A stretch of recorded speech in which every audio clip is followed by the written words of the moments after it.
You have a project.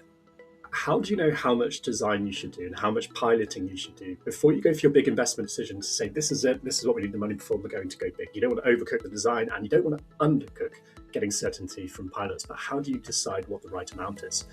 This talks to a simple rule. If you ask thousands of experts, they'll tell you adapt to uncertainty. And I just wanted to show you a Confluity tool for what I use and how Confluity helps you do this.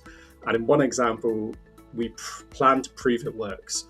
And one of the different situation assessments we can use to answer that question is, how hard is it to change after testing? So for example, a house, if you build a house, you can't then just knock it down and start again, right? So in our house example, the impact would be very high if we get this wrong. It's a high cost of change. So how does that influence the amount of design that we do?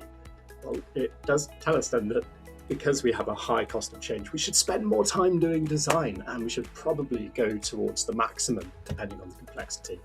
So that talks to having an assured design here, and crucially producing a sketch, an outline, a developed, a build-ready plan, and maybe getting someone else to have a look at it, your architect or your builder, to make sure that it's good to go.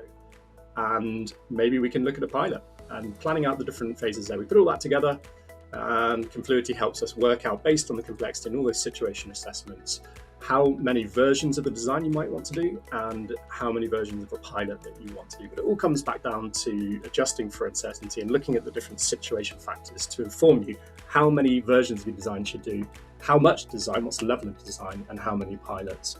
If you do all that, you're going to get your investment decision right, you're going to set up for success, you're going to look good, you're going to test whilst it's small, and you're going to have some fun along the way.